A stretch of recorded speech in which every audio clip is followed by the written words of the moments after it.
Okay, so we're on the clock, everybody. This is the narrative form. We're going to have 60 minutes, and everybody's going to talk for 3 minutes, except Diane. She's going to talk for 90 seconds, and then there's going to be, but she's got a powerful neurological response to that, and then we're going to have 2 minutes of banter, and I just want to emphasize, first of all, I'm very happy to be here, and I think that this is an extraordinary ingathering of intellect and skill. Let's hear it for JNS, and let's hear it for all the people who have come to make this great.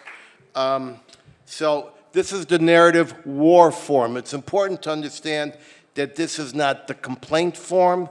This is not the I wish it was forum. This is not oi my back hurts forum.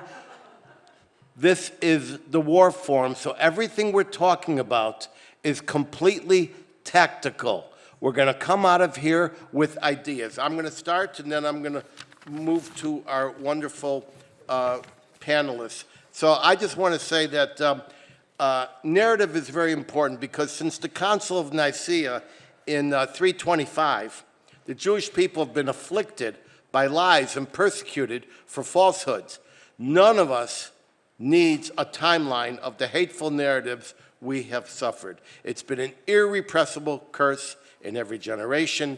Narrative plague results in Jewish casualties and suffering, sometimes local, sometimes regional, and in recent decades, as we have seen, I'm so sorry to say, the impact has been global. We can't stop the predation of history, but we can organize to constrain it. We need a quick reaction force. There are many people going to be talking about various types of quick reaction forces, which can neutralize falsehoods with highly credible, rapier-like and condensed messages, which are broadcast universally with the speed and force of a Google AI reply. This means minutes. To do so requires a battle-proven cadre of fact warriors and a muscular response mechanism, and then a global dissemination apparatus. I'm talking press releases, a Wikipedia platoon, a bot battalion. Don't be afraid of bots. They're using bots against us. So we have to use bots back. So there are going to be good bots and bad bots. We need statements, forceful statements.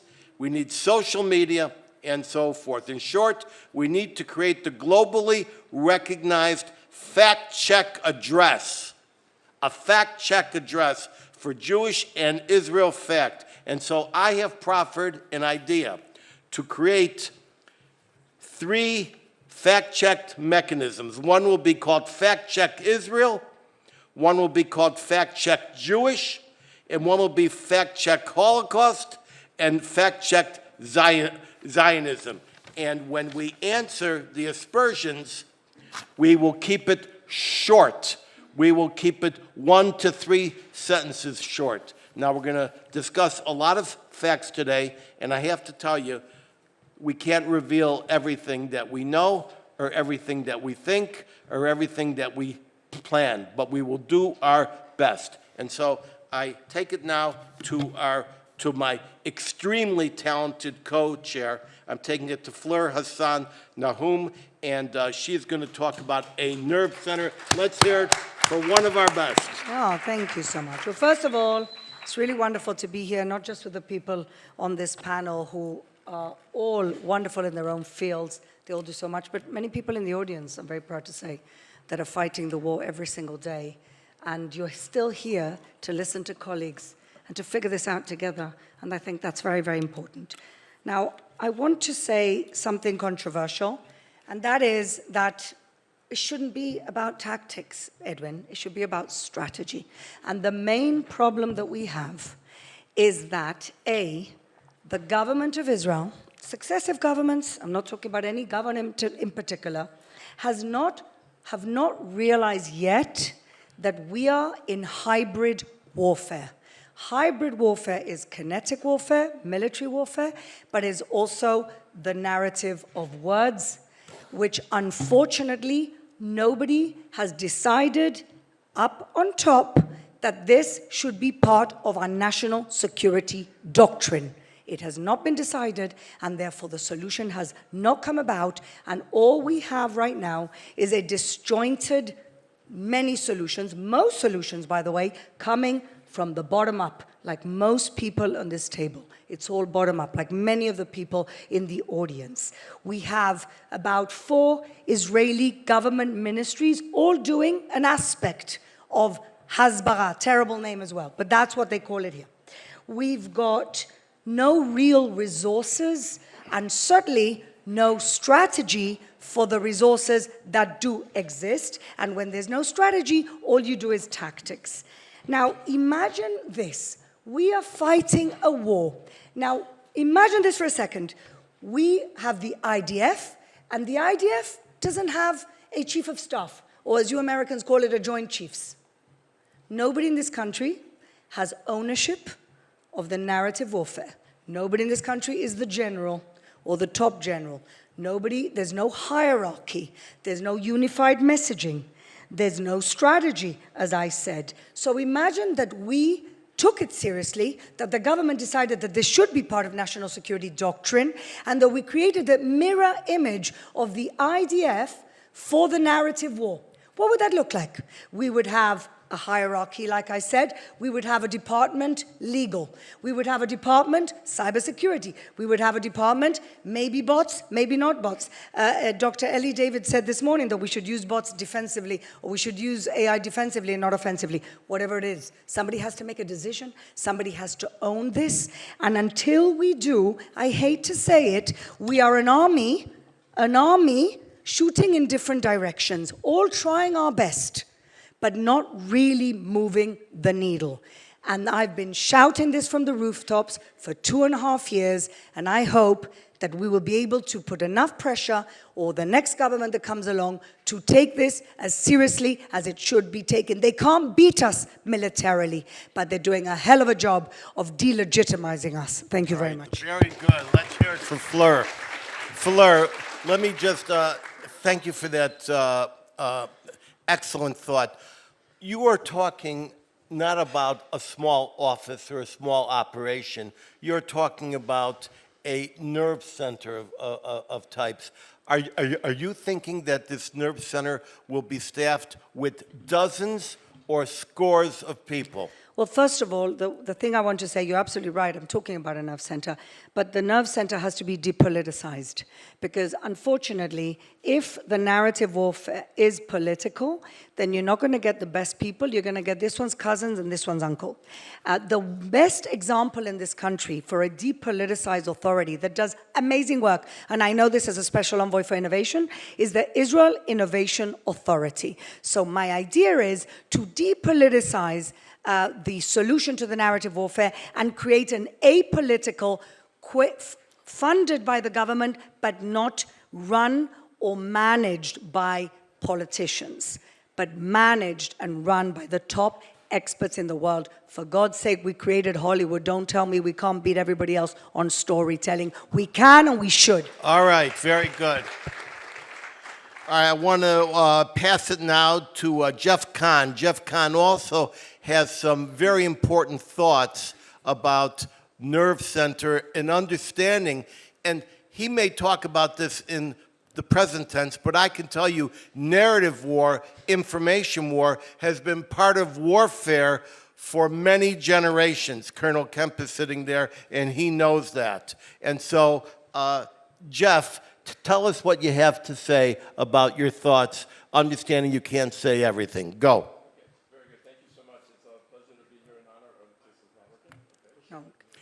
Talk into your microphone. I'm assuming things will get better now because I pushed the button. Okay. Hopefully, you'll tell me afterwards. I think the key thing is it's definitely an honor and a pleasure. I always feel it's important to be able to speak from a point of view of understanding why am I here. I want to mention to you that in 3 minutes, I have 3 minutes to describe one of the more complex issues. The only thing I could do is I decided, what could I do with my words? I'm going to try to make an example. So my example, a personal example. My personal example is that I've spent most of my life being happy to be a nobody, meaning I run my world, working around the world, doing whatever I was doing, but wasn't interested in being a card-carrying member of anything. On October 7th, my mind changed. I'm a father and a grandfather, and I was very proud of being a father and a grandfather, and I was worried about the future of the Jewish people, and personally my own kids and my own grandchildren. So I decided to get involved. I've been since writing in the Jerusalem Post, appearing on television. I joined the JCFA just recently, and I'm doing everything in my power to be able to see how do I make a difference. And I'm mentioning that because, in fact, otherwise, in truth, this is not my generally thing that I was looking to do. I'm here for a purpose, just like a lot of my colleagues. So let's begin with the end in mind, which is from L'cha Dodi every Friday night. The end in mind would be the narrative war or cognitive warfare needs to be recategorized. If Fleur dealt with the what, I'm going to give you the why. Here's the why. This is a national security priority. It is a national security priority, and if Israel and the Jewish people understood it was a national security priority, then they would potentially think of solutions. If it's not a national security priority, then you're going to have 25 different arguments, and this one does it better. And how many Jewish organizations are there? There's 9 million different Jewish organizations. If you make something a national security priority, it's going to work. The second thing I want to mention in terms of the concept of a national security priority, when you understand what we're really up against and how it's being funded, this is something that needs to be run by the Israeli defense industry, as well ministry, as well as our intelligence and other capabilities. The reason is, if anyone thinks about where we've been very successful, the IDF is one of the best armies in the world. It's amazing. We have one of the best intelligence services in the world. We have in Shmona Matayim some of the best people in technology in the world.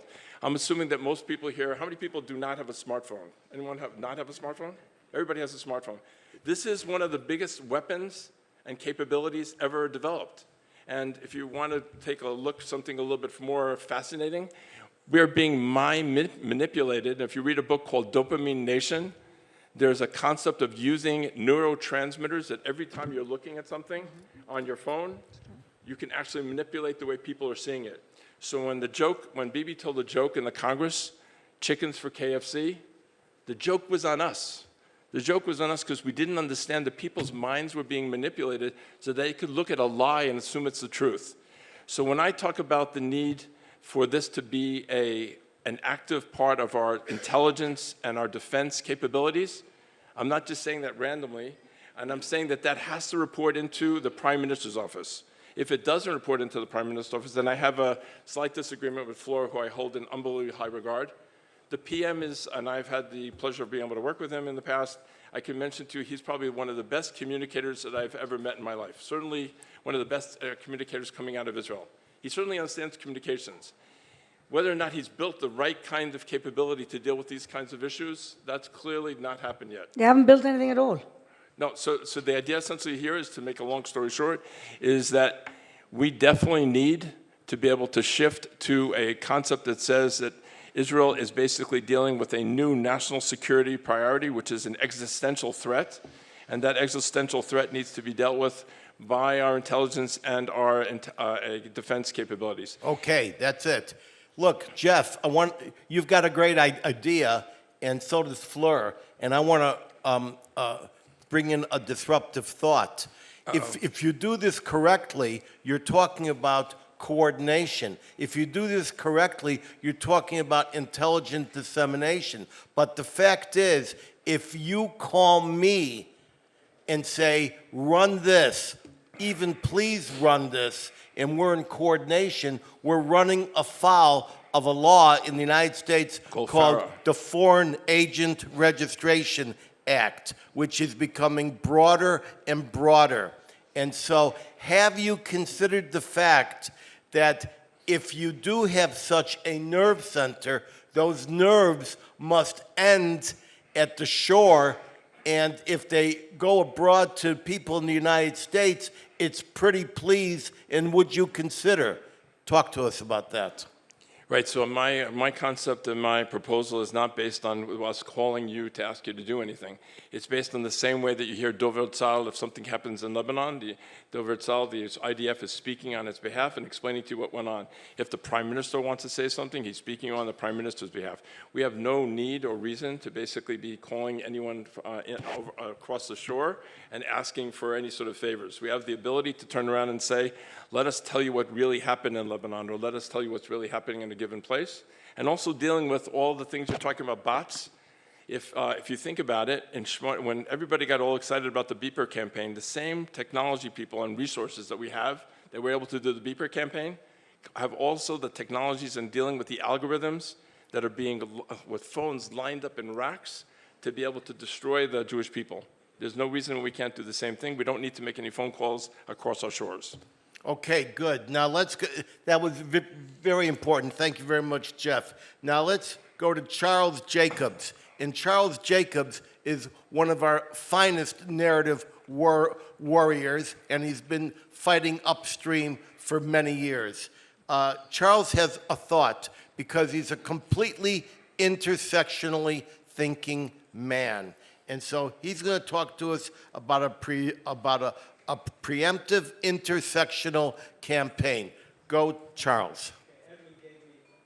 Turn on your mic. Gotcha. Edwin gave me 3 minutes, so I'm going to have to read every other word on my speech. So, look, the narrative plague is the big lie, right? If you repeat a lie often enough, people will think it's true. And in the age of the internet, massively, massively funded, the big lies are everywhere, 24/7, beyond K-12, beyond the campuses, onto people's screens, where their minds are. Volume and funding is a huge problem, but it's not the only problem. It may well be that we cannot win only by responding to lies, even if we do it faster and more massively. We may not win if we don't win the bigger fight over who is lying and why. Key point, write that down. The first part, so what we have to do is enunciate and create the big truth. And the first part of the big truth is that the conflict here in Israel is a jihad. It's not about Israel's borders. Jihadism commands its followers to rule over all the earth, but especially lands they had once conquered.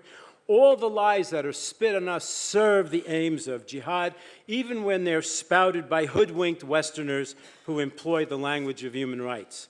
The second part of the big truth is that Israelis are not the biggest victims of jihad, only the most noted. 25 years ago, I flew into war-torn Sudan to help liberate black jihad slaves.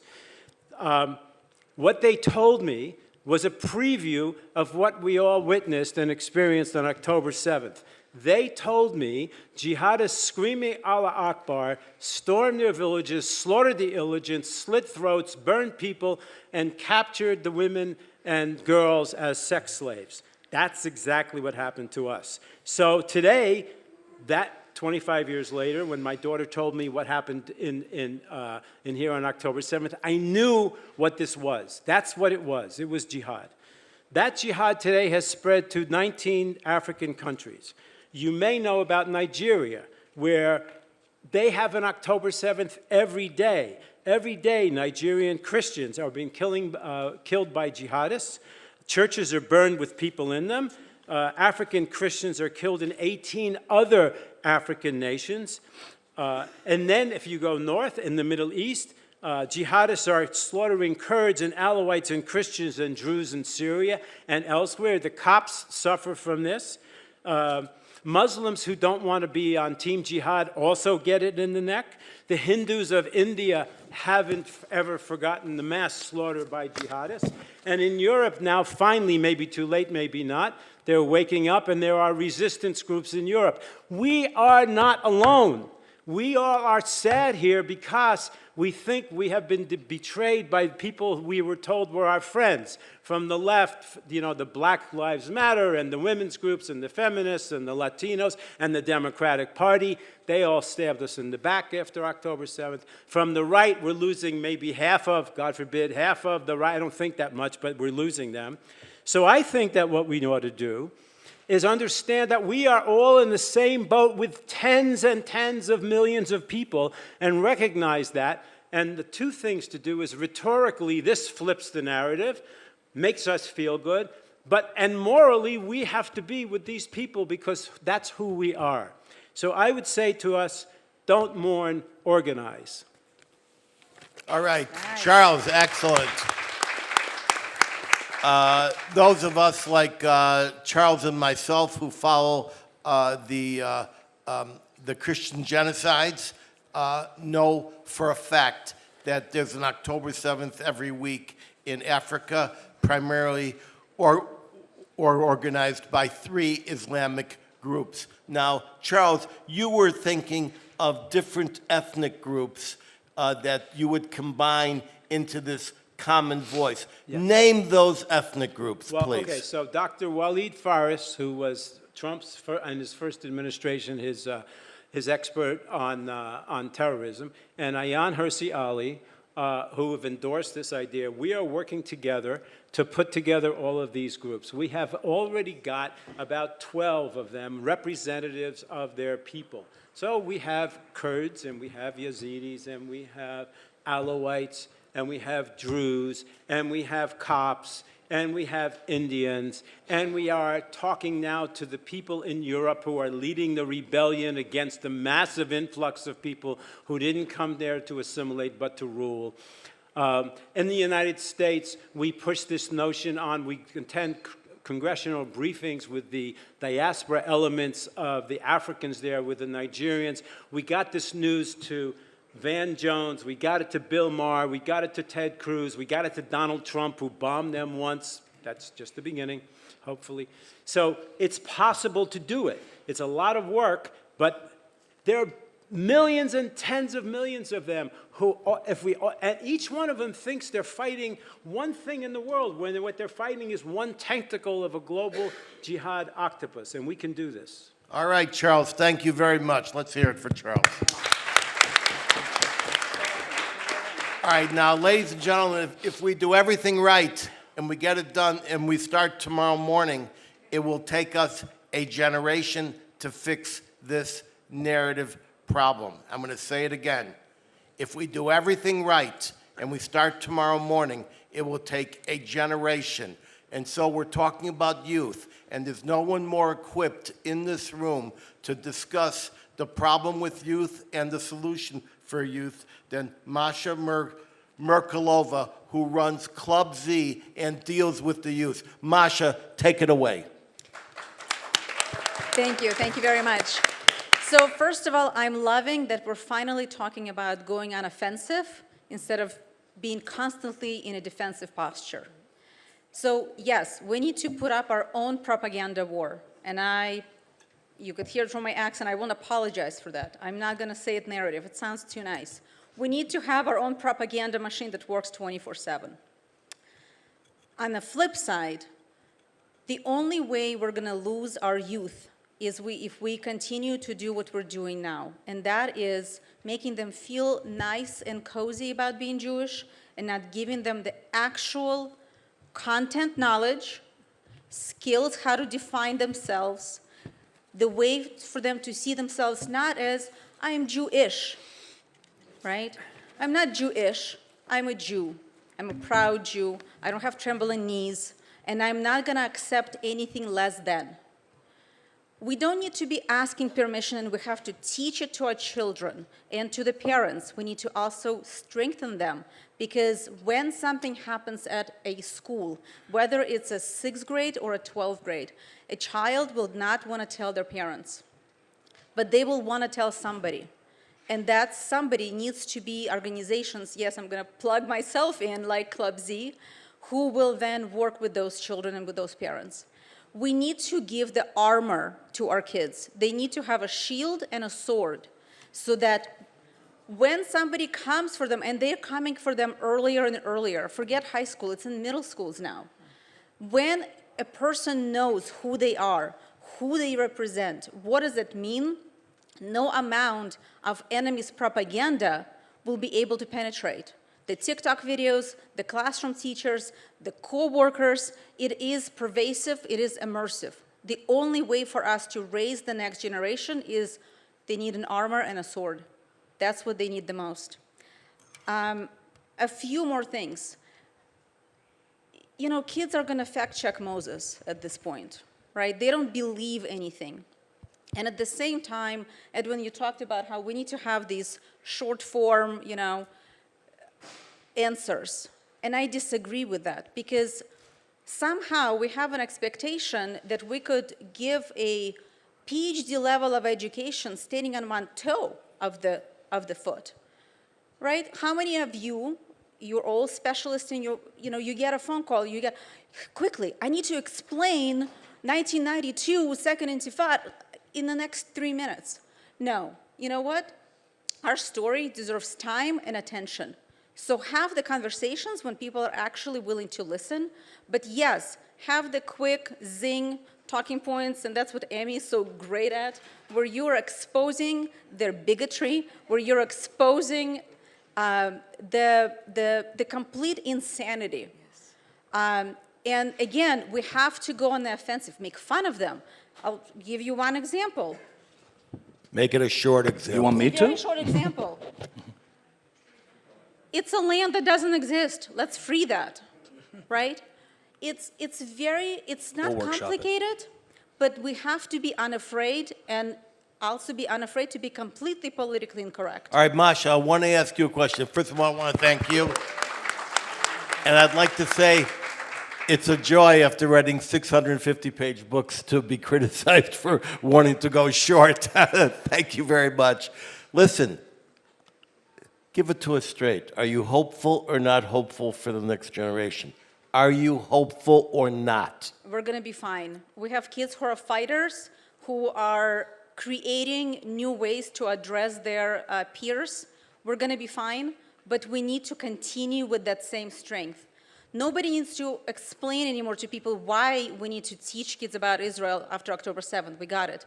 But our American Jews are again falling asleep, and I don't want to wait till the next something horrible for them to wake up. We have to keep at it. We cannot get tired. We cannot get complicit. We have to keep fighting. All right, thank you very much. All right, ladies and gentlemen, now we're going to go to a guy, a young man, Shabbos Kestenbaum, who arose out of the chaos of the... Don't sue him. Kestenbaum. Kestenbaum, I've got double vision. It's on. And he arose out of the chaos of the pro-Hamas campus agitation.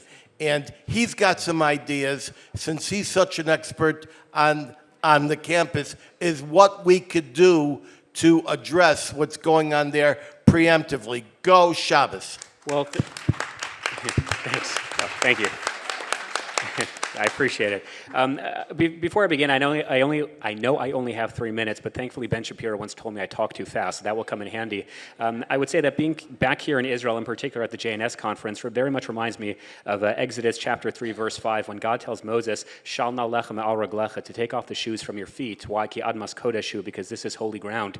And after being here in Israel, really only for 24 hours, and meeting in particular the young soldiers outside in the building here, meeting the young activists who have taken the ownership and future of the Jewish people into their hands, this is very clearly ki admas kodeshu, and I very much feel that I too have to take off my shoes. And I think this kind of connects us to our campuses, because on October 6th, if you were a young American Jew such as myself who wanted to learn about Jewish heroes, you would open up a Tanakh and you would learn about Daniel or Samson or David or Moses. And post-October 7th, instead of opening up your Tanakh, which you can still do, but if you actually want to meet the heroes, all you need to do is book a one-way ticket on El Al and walk the streets of Jerusalem and walk the streets of Renana and walk the streets of Tel Aviv, and you will see actual Samsons and Devorahs and Moseses who are living and walking the streets each and every single day.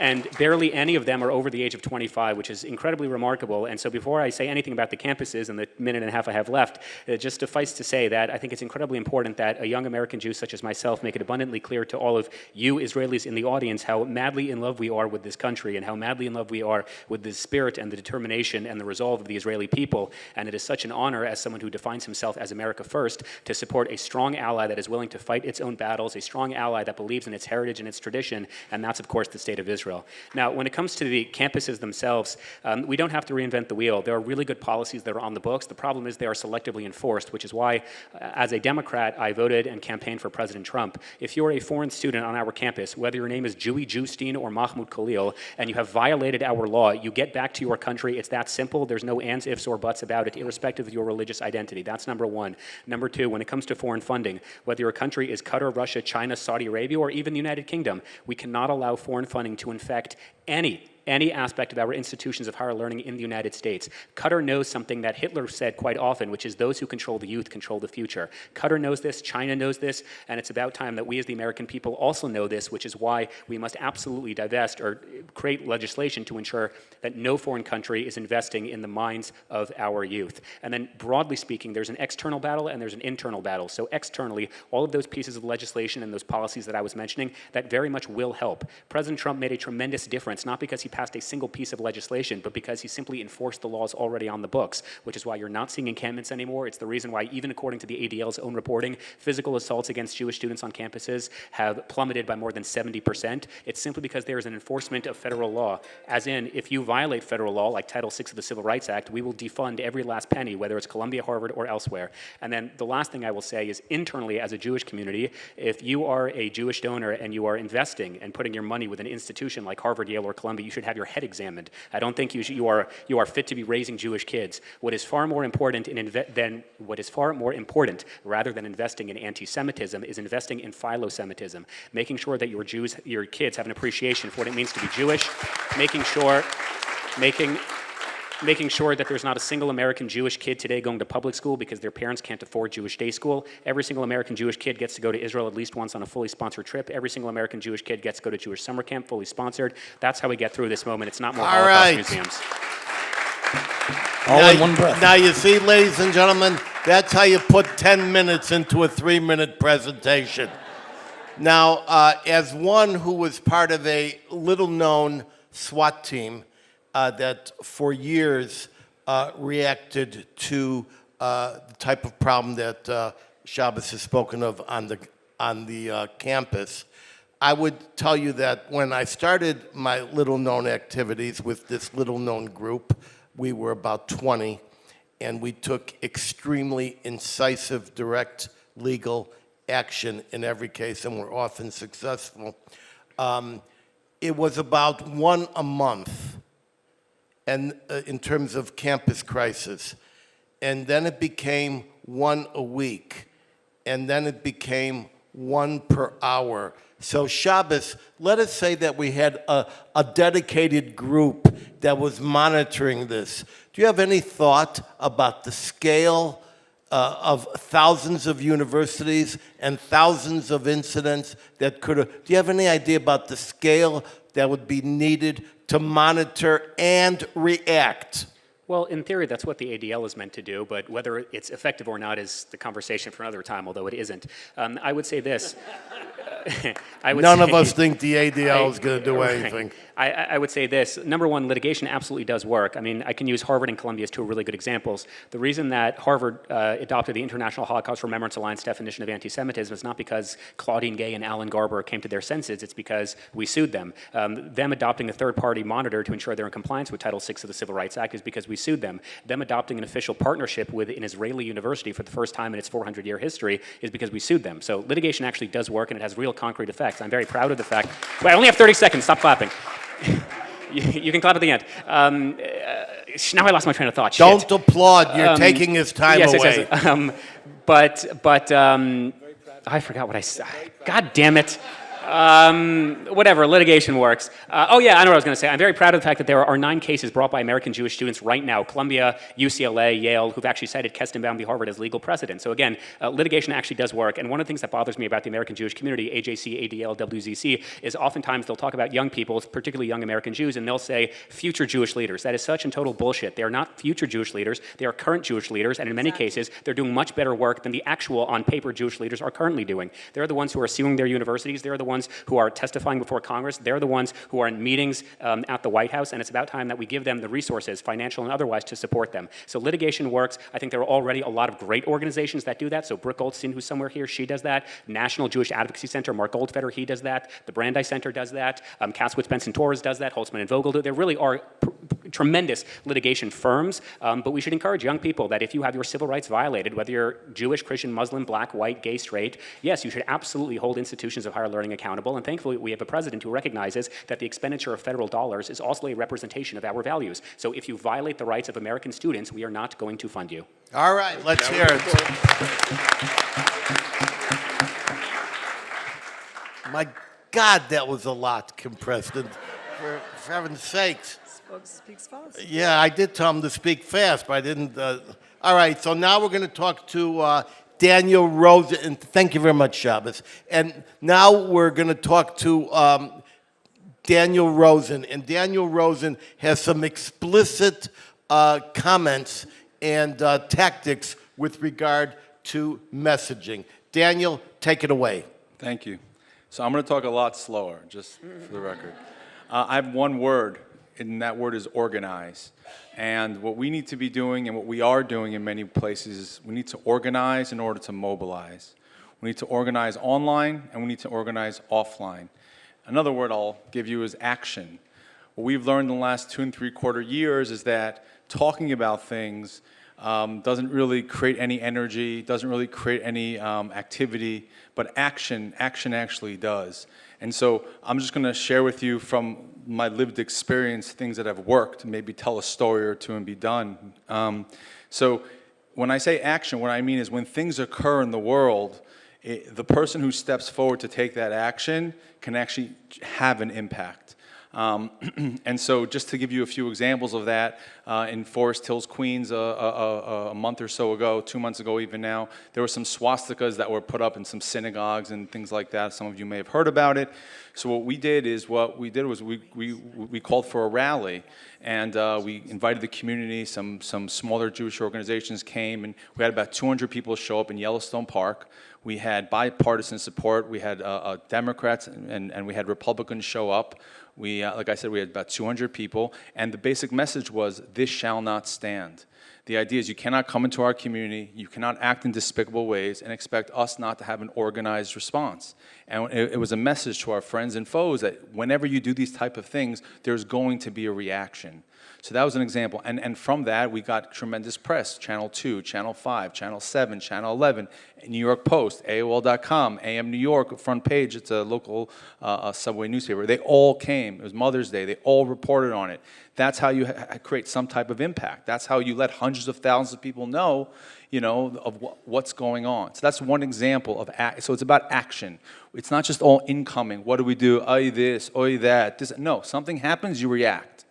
Another one quick example, and I'll turn it back over to you, Edwin, which is we just recently, there's this business in Brooklyn, in Park Slope, called the Co-op. Have any of you heard of it, the Co-op? And so they did this BDS action where they kicked out all the Israeli businesses out of the Co-op. Our reaction to that was we called OSEM, and they donated to us 6,000 bags of bamba. And what we did was we did this thing called the Bamba Brigade, and we had 25 locations across all 5 boroughs, handing out the bamba to random people, Grand Central Station, the Co-op, Times Square, and 22 other places, with a sheet of paper explaining why BDS is bad and why, and educated people on it. So these are 2 examples. I can go on. We'll stop there. Those are 2 examples of not just taking things lying down, and it's about taking action in the moment. And I want to share one last hopeful point, which is this: there are things happening today that are different today than they were 2 years ago. Our enemies, we all noticed how organized they were. How immediately on October 8th, they were organized and deployed. We were not. We can talk about the ABCs of Jewish life, okay? We were not able to respond. There's something new happening now, which you all should know about. It's very hopeful. Organizations like the one I'm president of, I call it a movement, not an organization, called Impact. And there's End Jew Hatred and many others who are doing things in front of Gracie Mansion in different locations. And so there is something happening that's new and exciting, and you should all know that it's hopeful. So thank you. All right. So, Daniel, I know a lot of people who agree with what you just said, but who are afraid to stand up and get in line or go to the forefront. They're not like me and you. They're not like this guy Sid who said, don't worry about mixing it up. So how do you convince the average Yid to stand up and fight back? So there are lots of ways that you can act, right? So what I didn't get a chance to tell you is that we want to organize online and we want to organize offline. So organizing online means joining. You can join Impact, right, if you want, but or basically on social media. Someone here talked about the phone being such a powerful tool. So you can do things online, and your voice can be heard. The key, though, is to have us working in a coordinated way. That's really the key online. But I would say back to that person who's kind of scared or whatever, you say, look, we're in a war, okay? And if we care about our children and we care about our grandchildren, we have to recognize that, and we have to act. And if you want to just put your head in the sand and not act, that's certainly your choice to do, but just understand that sometimes you have to make a decision if you're going to act or not. Well, Daniel, maybe it's not their choice to do. Maybe it's their obligation. What about that? I can't disagree with that statement. Okay. Pardon me? Go ahead. I think that we also need to flip the narrative on the obligation. When you tell anybody, but especially a teenager or college students, you have to stand up for Israel, you have to speak up. Why? They've never been to Israel, they don't have a strong Jewish identity, etc., etc. You have to flip it. First, you need to build them as strong Jews, everything that Shabbos has been talking about, make it a positive identity. And then they're not standing up or speaking up or defending Israel. They're defending their own rights as a Jew and as an American. Once you stand up for yourself, for your dignity, for your honor, for your self-respect, then you add the fact that there are 15 million Jews. How cool is that, that your voice will actually make a difference? There's 350 million Americans. Whatever I do is not going to make a squat of difference. All right. Masha, thank you very much, and that was very important.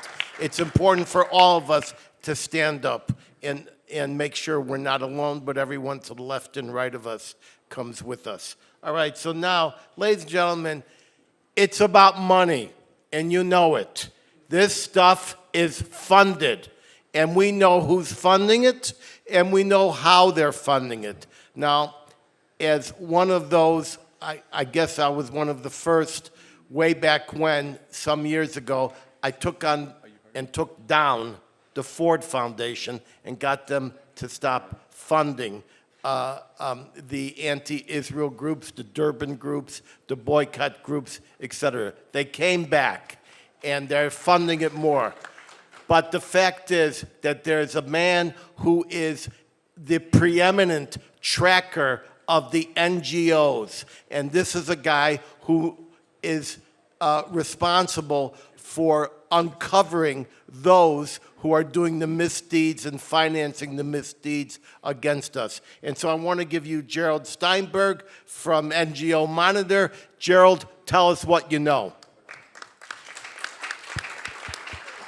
Edwin, you've already taken all the wind out of my sails. You said the summary, but I'm going to do it again. We're fighting a war on two different fronts. Sometimes we call it the eighth front. The narrative war is the eighth front. But it's really 8 or 10 different fronts. Have you heard that from everybody across this table, including people who are going to be speaking? What's common to all those fronts, just like in a kinetic war, whether you are talking about the Navy, the Air Force, the missiles, the ground forces, the tanks, they all need funding, they all need money to be able to proceed and fight their war.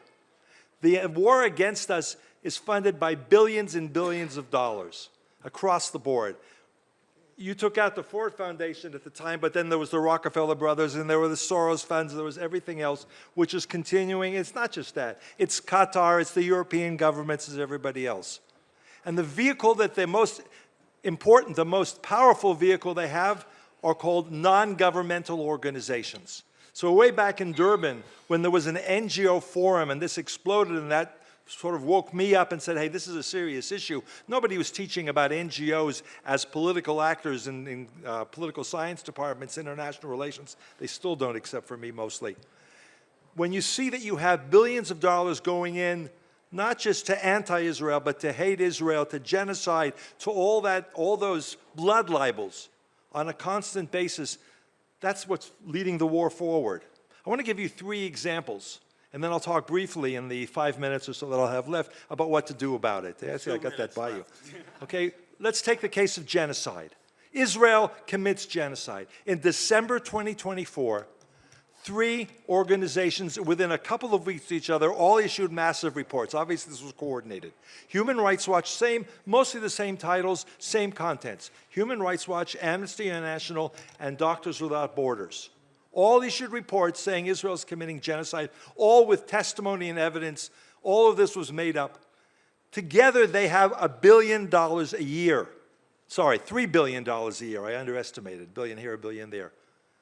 In funding, which means they have hundreds of staff members. They have access to millions of social media followers. They go on every major regular media framework, whether it's CNN or all of them across the board in the US, in Europe, in Canada, in Australia, everywhere they can. Of course, Al Jazeera, which is part of the process. They're able to buy their influence. And they've all been bought out. They've all been kidnapped. They've all been hijacked. I mean, Doctors Without Borders is an interesting case because Human Rights Watch was out there 30 years ago, they were hijacked. Amnesty, roughly the same time. 15 years ago, only Doctors Without Borders went from providing humanitarian aid worldwide to being a leading propaganda framework, and we can see the names of the people who were brought into the system in these black boxes of NGOs. And that's itself $2.4 billion a year. Second example, very quickly, you remember Nick Kristof and the dog rape story in the New York Times? There's an NGO that orchestrated this completely from beginning to end, it's obvious, called Euromed Human Rights Monitor. They allegedly were based, they claim their registration is in Switzerland. Their funding is completely non-transparent, although they claim to have 32 staff members. 32 staff members means you got to have some money. They put out these stories, they sell, they market the lies that Nick Kristof from the New York Times puts on his newspaper column, an opinion column, they call it. That takes money. The third example, very quickly, I think it was mentioned the day after October 7th, 8th, 9th, Students for Justice for Palestine held a Zoom conference with over 200 representatives. There are over 200 branches of SJP that were ready on October 9th with posters, with messaging, with encampments, with the whole package. Where's their funding coming from? They claim to be volunteers. That's obviously not true. That's obviously a lie. They have full-time careerists in hundreds of campuses, not just in the US, but in Europe. Where's the money coming from? So we know in the case of some organizations where it comes from, which is 501c3 and donor presentations, and also a lot that's hidden probably from Qatar and other governments. All right, Gerald. I'm going to finish with the sentence before you ask me. Okay. Okay, what do you do about it? Change the rules. These are not charities. These are not humanitarian organizations that are entitled to protection and entitled to tax-free donations. These are political actors that are promoting hate and propaganda. And the tax framework for them needs to be revised. All right, correct. And yes, you preempted my question with your answer. However, we've been doing this for a year, so I practice. I know, but I'm going to come at you with this. When I went after the New Israel Fund in my book, Financing the Flames, one of the things that I discovered was that while you may want to have a more sensible and useful application of the 501c3 laws to restrict these NGOs, the New Israel Fund was moving money between Canada, Australia, Switzerland, and many of these other guys do. So we can apply our legal standards and do a good job, and they could do a workaround. What do you say about that? It's always a moving target. It's like whack-a-mole. But you got to be ahead of the game. You can't let them determine the rules and get away with it. So that's why we exist. That's why you wrote your book. And that keeps them at least limited in what they can do. They got to spend money being on defense. Just like when you're attacking an enemy, that enemy's got to spend money on air defense, on missile defense. If you can get them to do that, they have less for offense. So yeah, it's a moving target, but I think that we can do that, and we need to do a lot more of it, focusing on the money and making sure that these organizations don't have an open road. All right, Gerald Steinberg, a warrior. Very good, Gerald. And now we want to, because Shabbos spoke so quickly and condensed into such a short amount of time, I'm going to be able to give Diane Neal an extra 90 seconds. So, Thank you, Shabbos. Thank you, Shabbos. That's why I did it, Diane. I did it for you. all right. So Diane Neal, never mind the fact that she's a famous movie star from Law and Order and NCIS and all that stuff. What's important is that she has an extraordinary scientific and academic background in neurotransmitters. And this hooks into what others on this panel have mentioned about the fact that how the messaging actually hits the brain. So for 3 minutes, Diane, tell us what my amygdala doesn't know. You got this. Thank you guys for having me. All right, so I'm a pretty quick talker too, but I'm going to try and slow it down a little bit because Shabbos, he did a good job at it. So there's a saying in neuroscience that we say that dopamine is the only real currency in life, and that's actually unbelievably true. And so I'm going to break a couple facts to you right now. Reason never convinced anyone. You said it better. Reason never convinced anyone on this planet. Number two, this is another shocker. We are actually, as Jews, not really in control of anti-Semitism because we're really only in control of ourselves. I don't know, any anti-Semites in the room? Anybody? Anyone? No? Not so many? That's what I thought. And if you are, I would walk slowly out of the room or not tell anyone. Okay. And we can't control the suicide death cults. Like, we really have no control over them except to give them their greatest wish, which is to send them where they want to go with a one-way ticket. Although I do worry about if it's a round trip, because that's just a weird movie that could happen, right? Like, that's terrifying. So since we can only control ourselves, we're going to get down to the cellular level, right? Down to the level of a neuron. And this is how we can change the world, just in these tiny bits. And this little tiny tactic can change the mechanisms that all of these people use, right? All the things at schools, on the campus, the NGO watching, the lawsuits, everything else. And it begins with this. It's disarming your amygdala and the amygdala of the people that you're talking to. Now, as most of you know, that is the flight or fight center of your brain. It is the most basic. It is the one. And in this day and age, most of it's not, fighting like this, but everyone's going fighting with their mouth. So you need to disarm that. The number one thing that you can do in all of this, it doesn't matter whether you're writing a legal brief, and by the way, there's a zillion different terms for that, but we're just going to call it that because it differs across jurisdictions and countries, or if you're writing a press release, anything else. First of all, well, if you're on stage like Shabbos, and this is hard for me too, you stop. You take a moment. And right in that moment, you are the most powerful person in the room.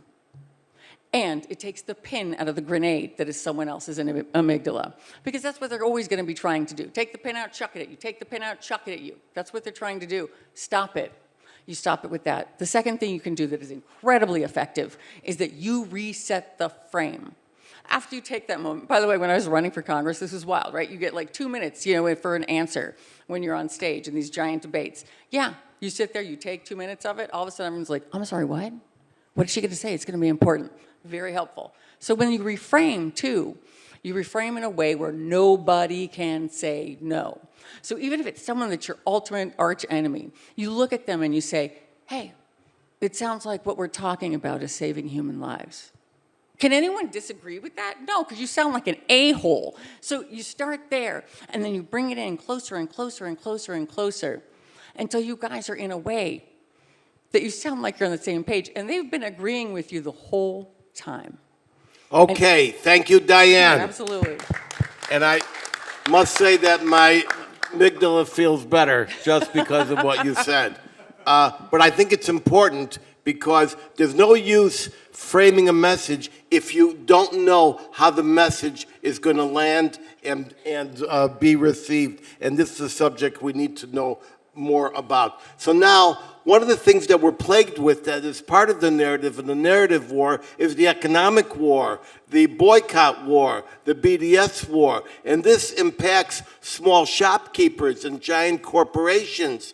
People want to do business with Jews, by Jews, with Israel, by Israel. And so there's no one better to discuss this than Kenneth Abramowitz, the author of The Multi-Front War, my friend. Ken, tell us what we're going to do to combat the boycotts. Go, Ken. Okay, thank you. Let's hear it. Thank you very much, Edwin. I want to mention three things in 3 minutes. Number one, before I discuss economic warfare, which is point number two, first I have to preface it by saying that I monitor 7 forms of warfare. So physical or kinetic war, obviously, chemical, biological, number 2, cultural war, which is what many of us have been discussing, number 4, economic war, legal war, demographic, and cyber. So those are the 7 forms of war that I monitor in my book and on my website, SaveTheWest.com. Number 2, let's focus on economic warfare. Economic warfare usually goes hand in hand with cultural and legal warfare. Just because I segment them into 7 different portions, that doesn't mean they don't coincide with each other. So usually what happens is in economic war, first you denigrate somebody and say that they're subhuman, and then you say, well, now we can boycott them. So that's how, or sue them.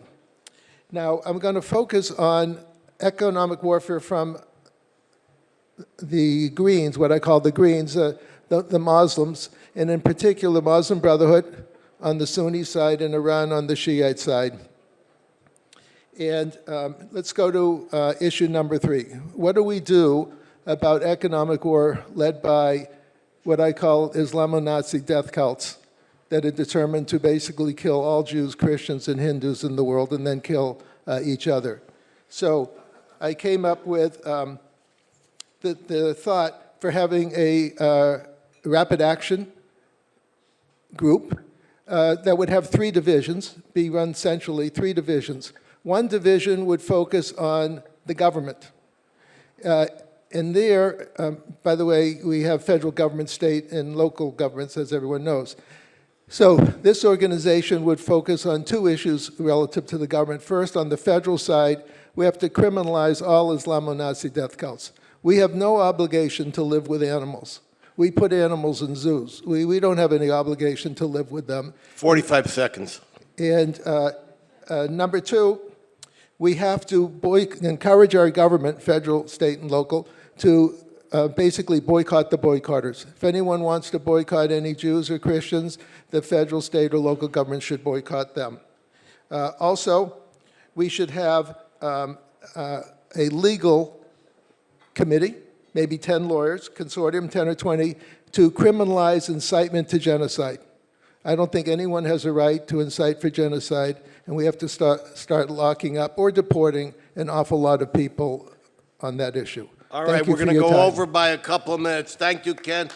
And I just want to say, I always carry the Genocide Treaty with me, and I started a global initiative some months ago called Stop Genocide Against Israel.com, and I've informed people who were not aware of it that the International Genocide Treaty has actually been written into American law, Canadian law, and British law, and you can report these people for violation of genocide and calling for the destruction, the verbal destruction of a people, which the BDSers are constantly doing, is a violation. And the United States, that's the Proxmire Act, and we give you the names and numbers of the people to call, and Ken is in favor of that. Thank you very much, Ken.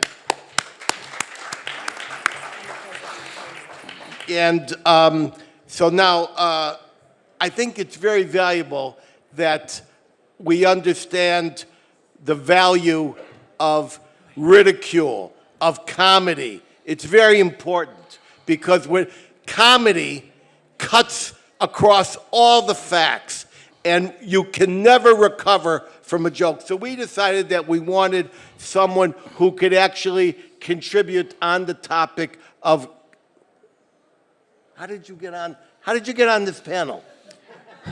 I'm just here to lighten it up, and with my God, chatty, such a chatty guy, am I right, people?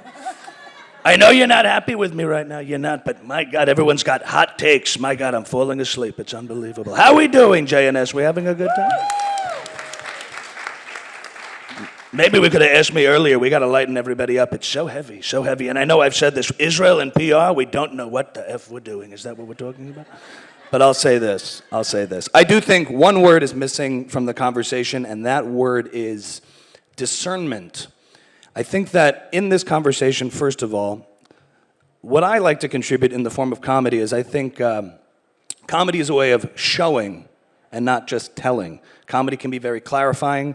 It can illuminate the essence of someone, and in addition to combating every lie, I like to focus on exposing the liars. And that way, everything that comes out of their mouths is invalidated. It can be very exhausting if we define ourselves and our reactions by every single smear and lie that's out there. We're automatically on defense. I would much rather focus on being, unapologetically proud of who we are, what we stand for, what we do, than constantly apologetic for what we're not.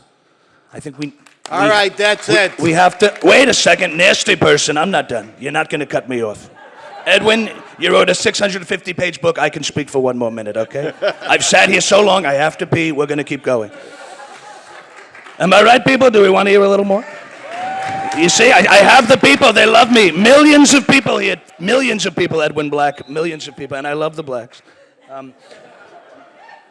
So I think focusing on being proud, as Shabbos said, philo-Semitism, giving people a reason to stand up for being Jewish rather than just telling them to. I think for a lot of people in the October 8th moment, they were adrift. Maybe they had a bar mitzvah, but what are they supposed to be fighting for? And you have to remember that we get a little paranoid about all this ignorance out there. Don't confuse ignorance and hate.